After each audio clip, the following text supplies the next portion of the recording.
Global outreach mission, જેની અંદર વિવિધ 7 ડેલિગેશનો વિશ્વભરમાં આતંકવાદ ખિલાફની લડાઈમાં ભારતની સાથે વિશ્વનું સમર્થન લેવા માટે નીકળ્યા છે.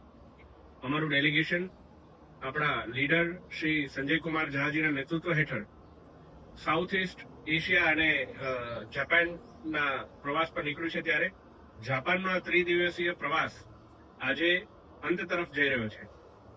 આ સમગ્ર 3 દિવસ દરમિયાન મેરેથોન મીટિંગ્સમાં ઘણા બધા મહત્વપૂર્ણ લોકો એમના સાથે ઓલ પાર્ટી ડેલિગેશને બેઠક યોજી અને ખૂબ જ વિસ્તારપૂર્વક કયા પ્રકારે પાકિસ્તાન દ્વારા આતંકવાદને પ્રોત્સાહન આપવામાં આવે છે, વિશ્વ જ્યારે પાકિસ્તાનને વિવિધ પ્રકારની ફાઇનાન્શિયલ જ્યારે સહાય કરતું હોય એ ફાઇનાન્સીસનો ઉપયોગ કઈ રીતે તેઓ આતંકવાદને સ્પોન્સર કરવા માટે કરી રહ્યા છે અને કયા પ્રકારે ઓપરેશન સિંદૂર અંતર્ગત માનનીય વડાપ્રધાનશ્રીના નેતૃત્વ હેઠળ આપણા સેનાના જવાનોએ પાકિસ્તાનની અંદર આતંકના ઠેકાણાઓને નષ્ટ નાબૂદ કર્યા છે. આ તમામ બાબતની વાત કરવામાં આવી છે.